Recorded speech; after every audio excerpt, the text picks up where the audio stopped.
Ladies and gentlemen, welcome back to the Intel Extreme Masters, New York City. We're getting towards the end of the day today. We've had a very long day indeed. Thank you so much for tuning in all over the world. And to everyone that's tuned in here and come down to the Comic-Con area here in New York City at the Javits Center. We are going to move on to Group D in a moment. But before we do that, Lo, let's just recap on Group C and show you the bracket. And as you can see on the screen right now, Curious is the man who has confirmed his place in the quarterfinals. That'll take place tomorrow afternoon. And at the bottom end of the bracket, we've got Flash playing Don Regu. That game will also take place tomorrow as the final game to decide who goes through to the quarterfinals from Group C. Right now, we're going to move on to Group D, and this one's going to be a cracker as well. You'll have someone to cheer for if you're North American, because from Canada, we have a bit of a superstar. He's going up against a top Korean who doesn't often play outside of Korea. So this is a matchup made in heaven. Please welcome to the stage, HuK and SOS.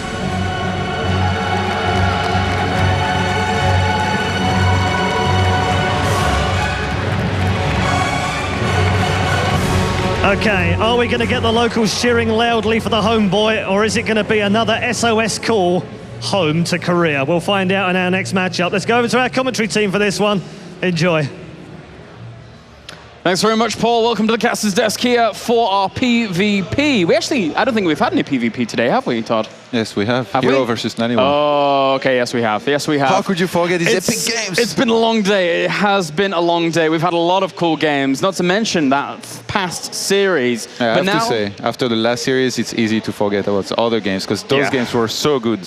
They really were. They really were. Curious played amazingly, but now we have SOS versus HuK. HuK, who as of late has been playing very, very well himself. His results have picked up, and he's looking pretty phenomenal. But can he compete with a player who is currently sat in the top 16 of WCS rankings? He's 11th. He has 3,650 points. He is SOS. Yeah, and SOS, he's one of those new school Protosses, I guess you could say. He's one of the latest addition to the very top and elite of Protoss players. Yeah. You've had guys like HuK, Hero, MC. These guys have been around forever, but SOS is a newcomer on the, I guess you could say. He's been there for a few months and doing very well, maybe even a little bit more than that, but he's one of those last few big names that's been added, I guess you could say, in the Hall of Fame / elite of all the Protosses. And I'm very excited to see him play against a guy as old school as HuK, because HuK has been playing since the very beginning. Back in the beta, he was already one of the best, and he's back now to compete at the highest level. Yeah, and we'll see now if he can actually take out SOS in this match. It's Belshir Vestige will be our first map, then Yonsu, and then Akalon Wastes. So not the weirdest of map pools that we have here. Yonsu's actually been slipping through quite a bit, even in PvP, where you see those weird kind of cannon rush situations over at that top location, or bottom location, depending on where you end up spawning. But it's certainly a very, very treacherous map sometimes in PvP. I don't think we're going to see a cannon rush. It seems very unlikely from these guys, but it's still a very unexplored strategy still. That's why some players have been doing it. Sometimes they've had success with it. Titan in WCS Europe actually made it look like it's the worst strategy ever. Yeah, he did. He handled it really well. His crisis management during HuK's trying to try that on him really didn't work out for HuK's. But we are going to be getting into this series in just a little bit. And for SOS, him being here at this tournament, it's not fully about the prize money. It's also about gaining yourself a cushion. It will be very difficult for anybody to knock SOS out of the top 16. So a BlizzCon position for him is pretty much guaranteed. But still, you want that little bit of a cushion, and there is some nice prize. Yeah, if he can make sure there is no way he's going to miss BlizzCon, why not do it? Yeah. And that's what he's here for. And well, there is some money on the line here as well. A championship title, which I'm sure he wouldn't mind winning. SOS is such a cool guy. He looks so cool. He's so cool. Yeah, he's a pretty cool fellow. He really is. He was traveling all the way here with Flash. But then we have this man, the Canadian HuK, representing. And he is no pushover, let me tell you that. His style has always been a mystery to me. He always seemed to make aggression work when none others could in these odd like little small compositions moving out into the middle of the map. But in PvP, and just in general, his results as of late have been picking up. It's clear that the work and the practice that we see HuK diligently putting in has paid off as of late. Will he be able to bring the upset here against SOS? HuK's style is actually very simple. Gateways and gateways and more gateways. The real mystery is how has he made it work for as long as he has. He's used a similar style for a very long time now, and he still manages to make it work in tournaments somehow. Even though people can expect it out of him, he somehow manages to surprise people with some timings, sometimes mixing it up with a little bit less aggression. But overall, I have to say he's probably one of the most aggressive players out there as far as Protoss play goes. All right, so HuK's just setting himself up and making sure that everything is okay. But what do you think, just in general, about the maps we have here? I know there's probably not too much that you can go in depth with what we have present to us, because these are general standard maps. But is there anything that's glaring on Belshir Vestige, Yonsu, or Akelon Wastes? Belshir Vestige is the best map, in my opinion, in the entire map pool. And I'm not surprised that it's being played first here. I know a lot of players actually appreciate it a lot. And I don't know. There is no real completely standard strategy that you could do in PvP. You don't see many quick expansions out of these guys. So I think it's going to be between some Dark Templar play or 3 gateway pressure with a double gateway opener, something like that. I haven't seen these two guys play too much very recently. I know SOS sometimes is also a fan of gas steal. So we're going to have to keep a close eye on that. If he tries to gas steal his opponent, will HuK be ready for it? Will he react accordingly? It's something that if you're not used to it, things can go wrong very quickly if you don't adapt very, very quickly to it. If you get both of your gases stolen, supposedly you're going to be in a terrible position and you're not going to be able to win. Then again, you can always make something happen. That's the magic of PvP. Yeah. It was, who was it who was recently doing it? It's either Trap or Dia, or both, that really, really love that in PvP. I've been doing it a lot in WCS Korea. And SOS, yeah, he's no stranger to it. It can be a little bit daunting a prospect if you do get those gases stolen. And it's an odd one, it really is. Is there anything that's, if you had both of your gases stolen as a Protoss, what would you end up doing in that situation? I would probably say YOLO and cannon rush him or proxy him, I don't know. It's a really difficult situation. Yeah. You can try and get some zealots out and kill the gases and then go for a normal game from there. But, I mean, your opponent is going to have his gases earlier than you. You need to learn what's the bad thing about taking your opponent's 2 gases, and the bad thing will be his economy will be actually quite weak. Yep. His tech will be slow and all that. So it's not uncounterable, but usually if your opponent takes both of your gases, he at least takes the initiative in the game because he sees your entire base pretty much, and he forces you to react to it. All right. Well, that's certainly a very, very good point that you bring up there. We are just still waiting for these guys to get into the lobby for our first game here in this best of 3. And in the end, I wouldn't be surprised if we see SOS if he did something a little bit wacky out of the norm. He's been a very creative and inventive player ever since he joined from Kesper. Sorry, not from Kesper, from the transition from StarCraft 1 to StarCraft 2 for the Kesper players.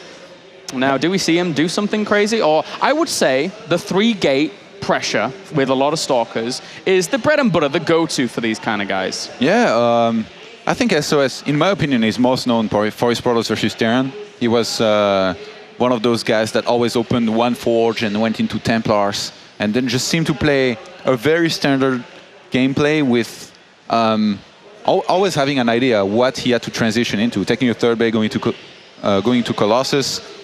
I didn't know him too much for his Protoss versus Zerg, but recently watching him play at DreamHack was illuminating. I don't know how to say. It was really, really good to see him play versus Zerg. He was playing really well, doing everything right. Against Protoss, though, like I said, I haven't seen all that much of him, but considering his versus Terran and versus Zerg is really good, I wouldn't be surprised if he's also very impressive in PvP here. Then again, he's playing against HuK, who's been known to always deliver in big PvP matches. Yeah, he has. There was quite a lot of games in the past. You see something like MLGs, NASLs, even where we would see HuK actually do extremely well. But let's look at the broader spectrum here before we actually get into this series. we have already qualified so far through to the round of 8 players like Hyun, Hero, and Curious. I think we are gonna end up with a top 8 of such insane levels of gameplay. Any of the players in the top 8, in my opinion, in this tournament could win it. That's what's gonna make it so interesting. Even these 2 players, if you think about it, like HuK has won a lot of tournaments before, SOS definitely has the potential to win here. Such a high-level player field here. And we can actually take a look at the brackets here just to show you exactly what has actually been going on. Here's bracket A, as we see Life did end up losing in that last match to Hyun 2-1. And then tomorrow we have all of the last matches from each of these brackets, each of these groups, I should say. So Life and Zest will be one of the first matches tomorrow, and I'm really looking forward to that. Oh, dude, I want to cast that one as well. That one's we'll cast it. We'll try and wrangle it with Paul and see if we can get that going. But that one's going to be very good. Zest during the Korean qualifiers looked phenomenal, but Life in turn has looked pretty good as well. He's already beaten Zest 2-1 in Group A. So now we can take a look at Group B as well, perhaps, here, as we can see that Hero advances over Naniwa 2-0, and then we have Naniwa and HuK, another result that has already occurred in this bracket. Yeah, HuK is going to have a chance for revenge here. How do you think this is going to go? That's a tough one, actually. I think I said Naniwa at the very beginning of that one, and I wasn't too far off. In fact, I was dead on, actually, now that I think about it. But HuK, I think, could come back and win that. I think HuK has a good shot. He's a phenomenal player. Both players made quite clear mistakes in the game they lost against each other earlier. So if they learn from this, we might see a completely different series. Yeah. Which is going to make it cool. Yeah, that's certainly so. I'm wondering if we can actually see Group C as well to round off what we've already checked out. We have Curious advancing 2-0 over Flash there. And for me, there was no doubt about what was going to happen in that series. Maybe I'm becoming a little bit of a Curious fanboy because his ZVT is looking absolutely stellar. Again, Innovation lost to him. We have Flash now losing to him after a crazy, crazy game. And then Flash versus Donrigu. What do you think of that match as our closer? Oh my God, this is such. I can't believe one of these guys will lose in the group stage. This is ridiculous.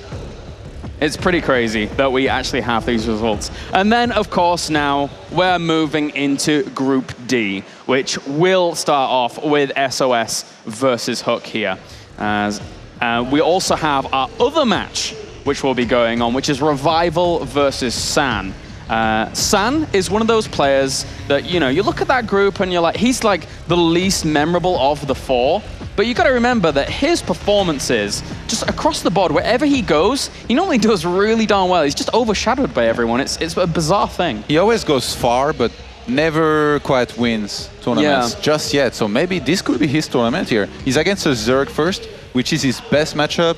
Then he gets a Protoss up next, either SOS or HuK. He gets to study their games, maybe, a little bit, if he's lucky. Yeah. And he's very good in PvP as well. I mean, I played against him in Challenger League recently, and I can tell you, how did that go? Not well for me. No? Oh, well, Todd, you'll be back. You shall be back in one form or another. But yeah, Sandman, he's a crazy little whirlwind devil. And we also have SOS here looking to perform well. And again, SOS has the caliber, the breed of a champion.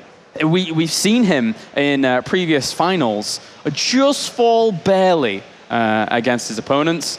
Well, I say barely, but there was that final against Innovation that looked pretty one-sided. Oh well.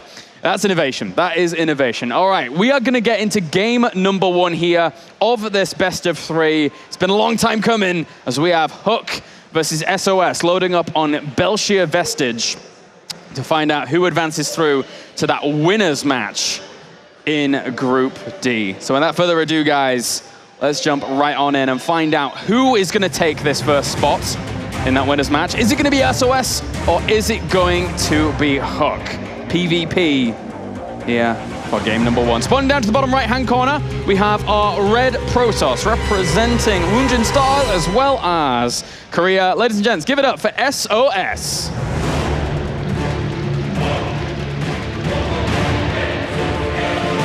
And up to the top left-hand corner, we have our blue Protoss, representing evil geniuses, as well as Canada. Give it up for HuK. All right, SOS started his pylon 2 seconds earlier than HuK. Wow, sick. This has been the best cast ever already. Leave it. We're done.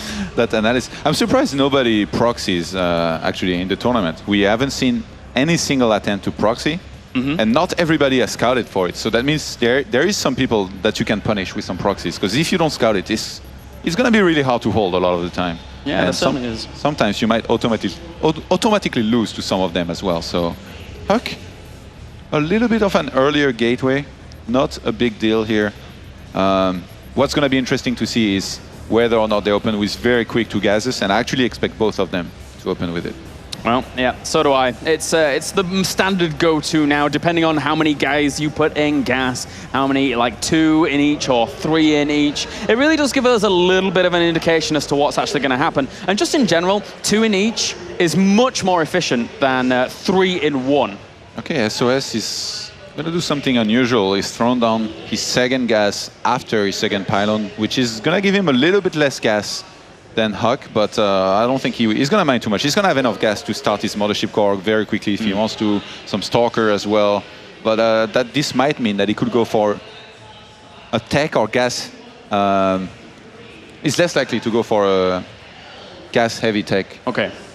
Okay, well, that's certainly a very good point that you bring up, because if he is going to go for less heavy gas tech or whatever he wants to do, then there could be the potential here that he goes for a 3 gateway aggression or something like that. You see this? SOS is on 2+2 on gases, and HuK is on 3+3. So I think SOS, he might go for an expansion or something. Yeah, look, he's sending a probe down now.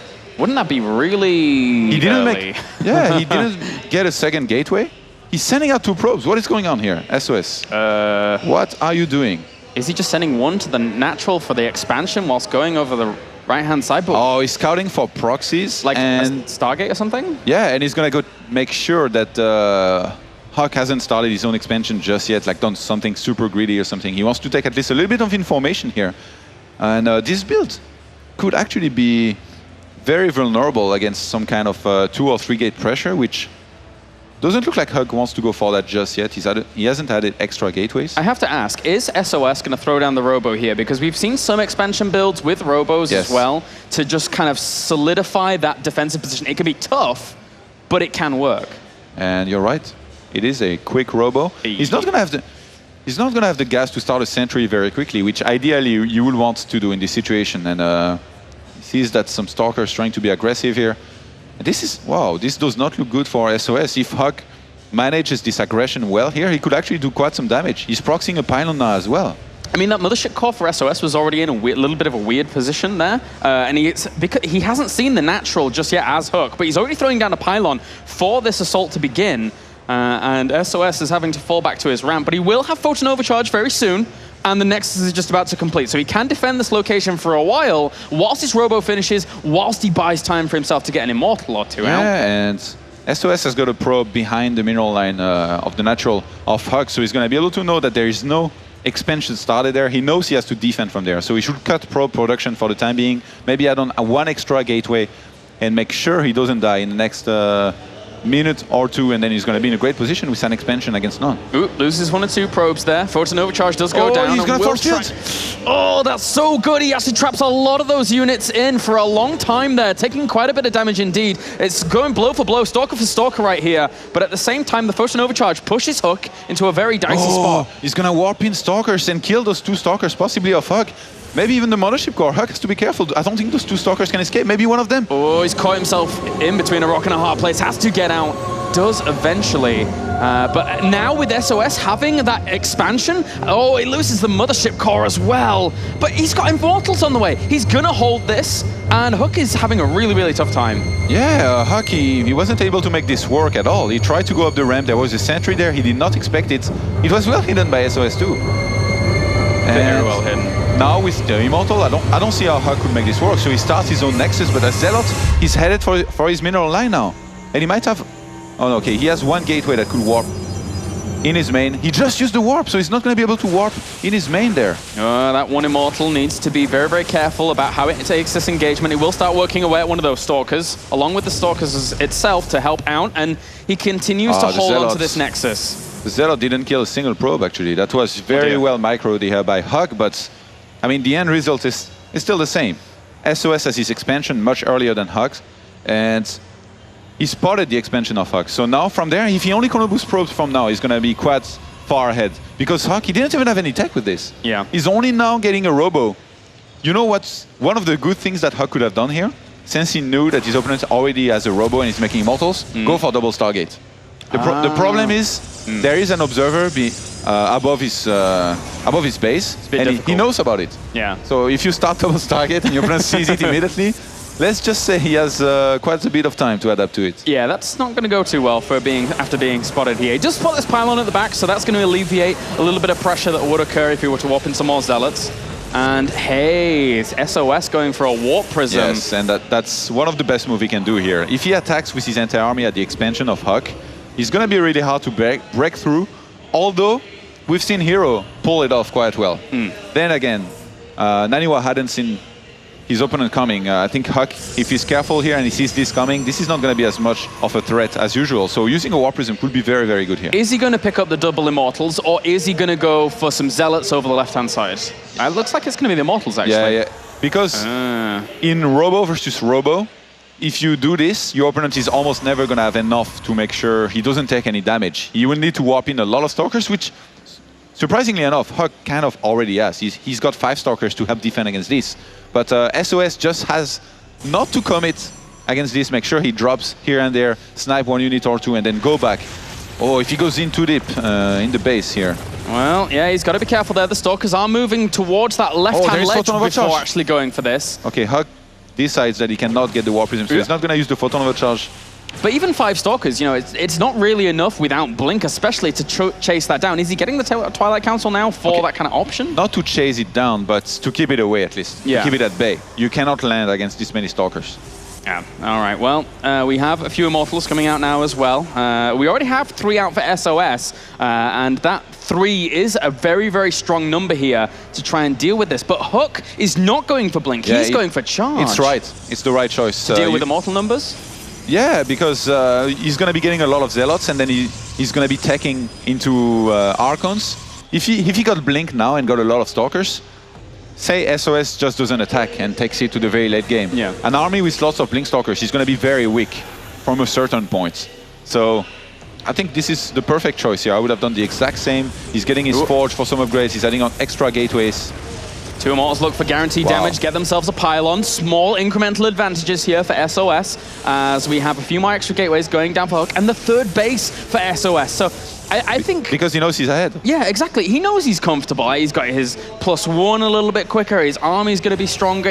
Having that natural down as quickly as he did gives him that small lead to be able to get his 3rd a little bit quicker as well. Yeah, not just that. He's got 4 more walkers than his opponents and about 10 more supply in army. So perfect choice here. Losing that Warp Prism with the double Immortals in it. That's a bit of a big hit. Can HuK capitalize from that? Look at HuK's main. He's adding on a lot of extra gateways, going up to as many as 8 gateways. And I've told you, this is HuK style. Gateways, gateways, and more gateways. Now he knows that there is a timing he can hit because he skilled this Warp Prism. And I think he's going to go for an all-in on the 3rd base of SOS here, possibly. He doesn't know about it just yet. He doesn't know about it. The Hallucinated Phoenix is heading over there. If he can spot that, then he knows that's a big mineral sink there for SOS. HuK right now, in terms of army supply, 47 army supply to 42, has a slight advantage. Could go with this. He's going to have so much reinforcements once he actually hits that barrier.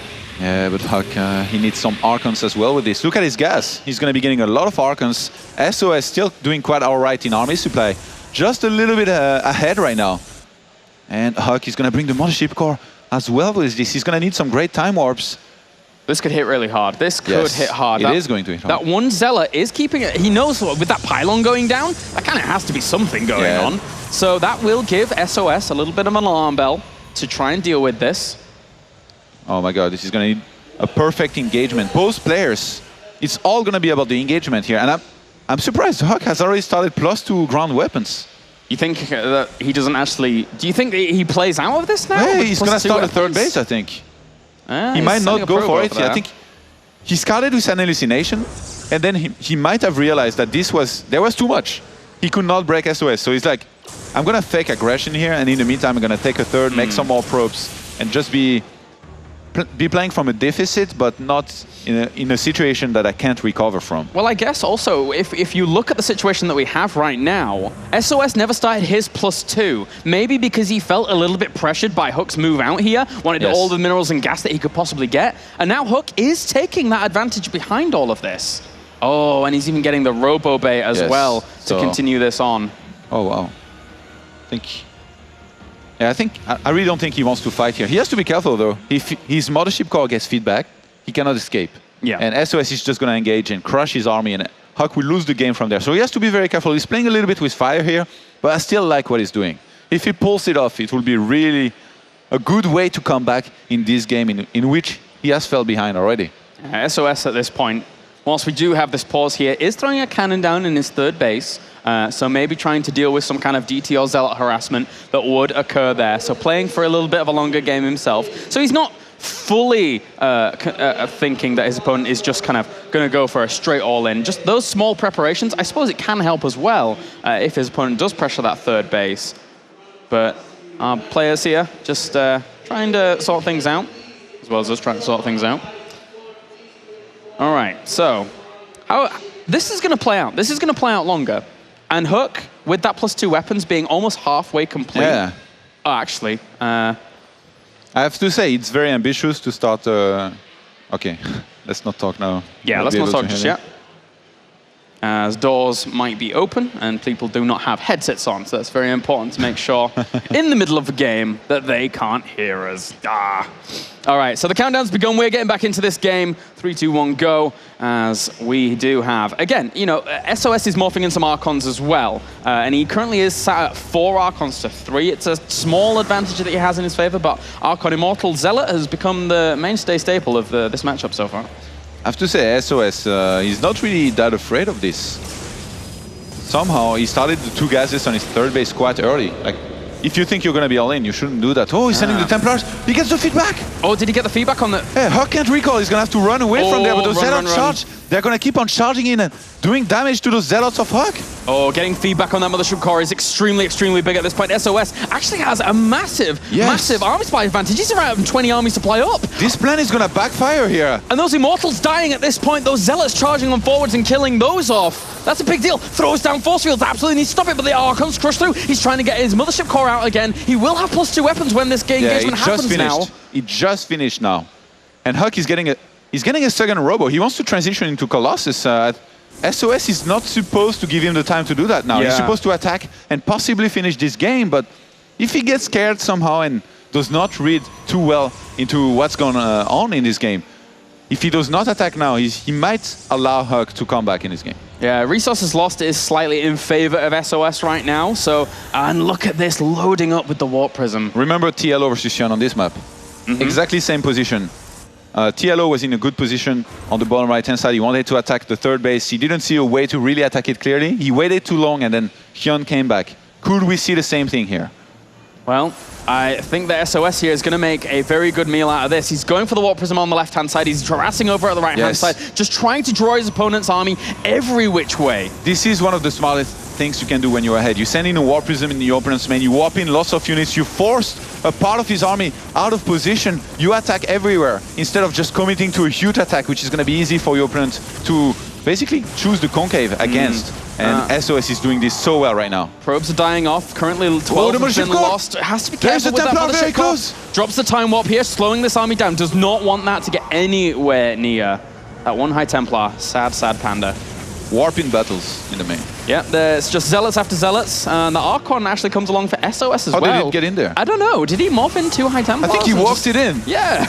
I guess, well, he's going to be the king of the mineral line over at that left-hand location. And even more Zealots get warped in. One Colossus comes out. Now he's king. He's sitting atop that pile. Maybe not. There's so many Zealots. Run away! Run away! SOS has so much economy. Sending in some Zealots into the third base now.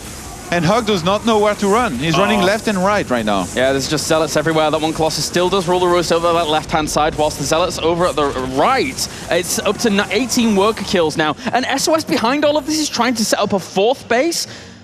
Actually, now that I look at the Zealot counts, it's like 29-7 in favor of HuK. If he took an engagement with his army supply, 123-97. Okay, HuK's saving grace here, his only chance. He's actually ahead on supply, but his composition. He's getting 2 more Colossi. He's already got 2. If he attacks with 4 and range, SOS is not going to have his own range. He's going to have only 2 Colossi. As I say, and all the Zealots. The army is so much in favor of HuK right now. The Zealots are not as important as the Archons, I think. Well, he does have a lot of Archons now. You're right. I would rather have like 20 less Zealots and 2 more Archons than the opposite. Well, that kind of works out in the end there. Well, we'll see. As more Zealots do go for the harassment over at the right-hand side. So SOS is trying to keep his opponent held back, but HuK is now maxed out with this army. Yeah. It's 149 army supply to 113. HuK's army is huge. I can't believe he's in such a position now. Because he has only 51 probes, his army is going to be much bigger than his opponent. The worker supply is 66 for SOS, 51 for HuK. That means he has 149 army supply against 115. How is SOS going to hold this? I don't know, He has less Colossi right now. Those 2 Archons, would you still trade those 2 Archons for around 30 Zealots? That's a lot of Zealots. You're about to find out. We are about to find out. We really are. HuK needs to make something happen with this. His opponent's income behind this is 66 probes to 51, so it's always superior here for SOS, but he might lose this 4th base. Yeah, HuK needs a pylon near this fight to reinforce. If those Zealots, actually, if goes for the engagement, this is a good position here for SOS. All of those Zealots aren't doing anything here for HuK. They're really, really out of position. Time Wolves for both players here, trying to move on forwards, and HuK feels that he has to pull back, and he didn't kill the Nexus. He killed a lot of probes, but he did not kill the Nexus. Oh, he's trying to evacuate. There's no time warp on that mothership core of SOS, but HuK is backed into a corner here, and he cannot reinforce very close to this fight. That's the big problem here. SOS, army these supplies. Archons. Look at all these Archons. There's so many of them. They're going to tank so much damage. Yeah, and the army supplies are now even. Oh, but it's 13 Archons against 4. These 13 Archons might be able to shred up HuK completely. Look at the supply count. Absolutely plummeting there for HuK. He's even reinforcing with a few units down from the left-hand side as well, where HuK did not have the reinforcement path. GG. SOS takes the first game. And that was a blister of a PvP. For Zealots or Archons? The Zealots didn't do too well, but they were way out of position. Don't throw this on me, Todd. They were way out of position. And, well, SOS took the engagements he needed to take. Definitely did here. You know, this is such a smart way to engage like this. You let your opponent attack into you, and although he's going to do some damage and kill some of your key buildings and economy, a lot of his units are going to be out of position and attacking the buildings. Yeah. That's when you strike. You attack, you pick a very good concave, you spread out your Archons to tank a lot of damage, and then behind this, SOS, he had so many Immortals, almost as many Colossi, I think maybe even the same count, because HuK had all those Zealots, which was good because he had an army supply lead at first, but he didn't use it directly. He waited too long to attack. Also, a very good thing you can do in PvP when you have this many Zealots, you just send them for attacks, just like SOS did. SOS traded his Zealots for Archons an economic lead, and Archons basically, yes. That was so smart. If HuK had done the same, he could have extended his lead there and possibly secure himself the game, but he did not. He attacked with everything.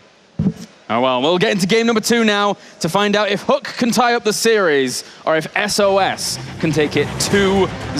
After that performance, he's looking pretty darn good. So we now load up onto Yonsu for game number 2. Let's get on with it. Spawning up to the top right-hand corner are Red Protoss, representing Woongjin Stars as well as Korea. Ladies and gents, give it up for SOS.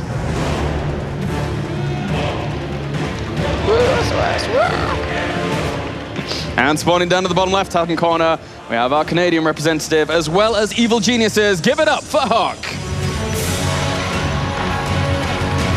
I think they want HuK to win here. Yeah, I don't think so. All right. On this map, we've talked about how good Blink can be sometimes, but I have to say, Blink these days, everybody knows how to play very well against it. It feels like it. I almost never see it working anymore. Unless somebody makes a huge mistake, it's not going to do as well as it used to. So I feel like it's less likely we're going to see Blink just because of this. It can be a tough one. And there's the gateway going down for HuK. SOS is going for a very late gateway in comparison, just a few seconds later. And SOS is scouting for in-base proxies here. Let's see if he scouts for the cannon rush. No, he's not just yet. Comes down just before 2 minutes, I think. So. Yeah, he would send that probe down to that ledge to see if something's going on. And HuK scouted absolutely 0. He's just like, I don't care, man. Showing a ton of respect to his opponent. After that first game, man, you better. SOS is a brutalizer. You can make it work. He can. All right, HuK with the very quick double gas. SOS as well this time. Didn't wait for his pylon to be started to start his second gas. And we're going to see a different opener here out of SOS. I like the expansion he went for. It felt very risky for the most part, but if you think about it, if you go for a Stalker in the Mothership Core, you're going to be very vulnerable against a 3 Stalker run by in your main. But he got his sentry right on time, so maybe he had it all planned. His build was very crisp from start to finish. It really was. And that's the kind of execution that we see from these really, really high-level players. As for now, we'll see what HuK wants to do going into this game. I think he has to really bring something special to the table. Yeah, and HuK is going for the second gate. He's doing 3+2. Now just finally starting 3+3. SOS, he started mining with 6 walkers on his gas in total very early on. And he's getting a Zealot, no second gate. So I think Stargate or Twilight Council, possibly with Dark Templars here, he's very possible. Actually, he gets a sentry, which is chrono boosting now. This pylon down to the south of SOS's base is very kind of techie heavy in terms of positioning, I would say. I want to go with that terminology. Techie heavy? Techie heavy, man. Techie heavy. But maybe we'll see that. But he's already got the Mothership Core on the way. He's already got the sentry on the way. It's a lot of gas investment going into that. So perhaps there's just an expansion on the cards here as well. Yeah, I'm a big fan of the very quick sentry that he's got here because he's going to start charging up on energy and just around the 6 minutes, he's going to have a hallucination to scout with which you can know exactly what your opponent is going for. So he goes for the Twilight behind this. All right. I mean, he does have the 2 options. We always say this. He has the 2 options of Blink and Dark Templar. It used to be a little bit easier to read into as to what he wants to do with it. Oh, HuK is going to force a force field possibly out of this sentry. Oh, and SOS. He did not panic here. A lot of people would have force fielded. Yeah, he was... Me being one of them. He was happy to wait for his Stalker to reinforce. So that was not too bad for him. He's a cold-blooded killer, man. He does not lose his cool. That probe's heading down to the south. This might actually be a Dark Templar. If he has that pylon so close to his opponent's base... Oh, but he's got 3 gates as well. Oh, he starts Blink. And 2 additional gateways as well. And HuK is going to be going for some aggression here again. The pylon's already down to the south as well, so both players have pylons in position to go for aggression. Oh, if SOS uses the hallucination, he could be in lots of trouble here. He wouldn't have force fields, but he sees the pylon being made down his ramp, so he's going to keep his energy on his sentry to make sure he can force field when he gets attacked. That's perfect read here out of his... No! Oh, he used the hallucination! Well, the pylon's going to end up not going down. Just one more shot would have actually killed that off. Oh, and he has to send another Stalker, which is going to die. That could have gone so much better for SOS if he'd have just killed that and actually gone back up. I think he feels confident enough defending with the photon overcharge here, but still, he could have killed a lot if he had waited for HuK to move up the ramp. Well, the army's caught on the bottom side of that position. I'm quite surprised that SOS moved to there. HuK is taking full advantage of this. Photon overcharge goes down, kills off the Mothership Core, so not really going to have too much controlling position there anymore. And... well, SOS does hold for now. Yeah, and HuK is getting a robo in the meantime. He has to be careful. SOS almost has a force field here. If he pulls some probes and engage into the Stalkers, he could force field them off. Okay, HuK is just going to evacuate. I think he realized that. And HuK has no idea, I think, of what's going down behind this for SOS. I think it was really important to evacuate outright. It doesn't know, but at the same time, now that Blink's out, if the engagement goes well for SOS, catching a few of those Stalkers, he can now continually pursue if he had the SCV count, Stalker count, but what is going on? This probe is actually killing off that pylon down to the south. Yeah, HuK he has to head down there and make sure he kills this pylon. I think he might be suspecting Dark Templars now, maybe, because he sees this pylon over there. He wasn't able to scout exactly what his opponent went for. Did he reveal Blink yet during those engagements? No, I don't think so. I don't think he did. He finished just after HuK had evacuated here. And well, both players are killing each other's pylon. Okay, so we're going to see the expansion going down for SOS, and HuK is going for a Twilight Council of his own, whilst adding on Immortals. So his expansion, if it were to come along, is going to be a whole lot later than SOS's. SOS is even sending sentries across the map, so we could go for actually a quite strong and long lockdown here. But how does he do it? HuK has somehow sneaked a probe onto the map on the right-hand side. He's going to queue it onto the expansion of SOS, so I think he should be able... Oh, okay, no. That would have been a bad move. This is so good to proxy a pylon there and keep on applying pressure. I think he suspects by now that SOS definitely has started an expansion. Yeah, so he's just going to try and go for... It looks as if a one base player is coming out here from HuK, just to try and kill him outright, because this Nexus is getting extremely late, and now he sees the expansion. And remember what I've explained many times. When you send a probe like this, you reveal that you might have proxied a pylon. SOS immediately going to react by sending out his sentries and make sure he gets rid of the one pylon that was proxied. Oh dear. And that's going to hurt. He now needs another pylon across the map. He sees the entire army of HuK moving out. He saw the two Immortals. He saw the Stalkers. He just has to get back in a position where he can force field. That's exactly what he does. Oh, catches a few of those Stalkers. A great pickup there for SOS. He can even blink back these weakened Stalkers there to save those. And he isolated a few on the other side as well. He has to now retreat back to his natural. Oh, he sees everything. And this is going to be almost impossible for HuK to make this work. He still has blink on the way. More than halfway through dawn, but SOS is going to be getting too many units here. He's on 4 gates now. It's been such good decision-making by SOS. These Stalkers on the right-hand side completely isolated from the main force on the left by HuK, from HuK. And whilst all of this is going on, there is a probe advantage for SOS. And eventually, you know, if he wants to throw down a few more gates or just keep the production going, he's going to have a very, very nice defensive advantage. Yeah, HuK is completely all in there. He's actually going to be chased down by those Blink Stalkers of SOS. Oh, this is getting worse and worse. Losing those Stalkers against those Blink Stalkers, and it's 45 army supply against 28. HuK now is so up against it. Has to try and make this work with half the Stalker count. 16 Stalkers to 8. Oh, and all he has to do is blink effectively here. Does SOS to do a lot of damage to his opponent, but at the same time, he's not blinking effectively. 2 Immortals doing quite some work here for HuK, but I think there's just going to be too much by SOS. Yeah, the force field kind of working against that one Immortal at the back there as well. Just blinks straight on top of it. Doesn't work for him, but in the process, kills it off. And there you go, GG. SOS takes the series 2-0.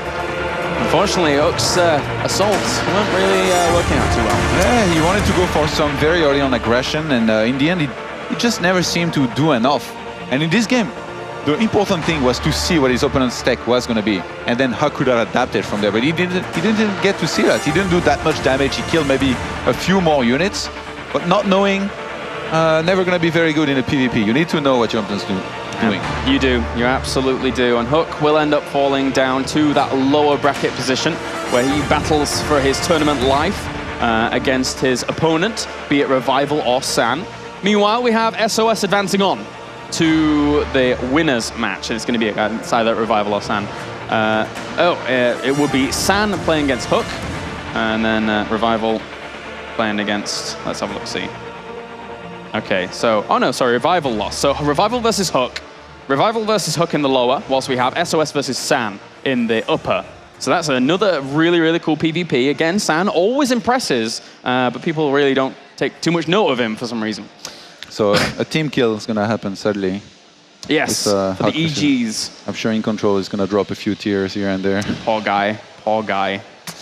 All right, well, San versus SOS is a pretty cool PvP as well, gotta say. Getting a few PvPs, actually. Getting a few of them.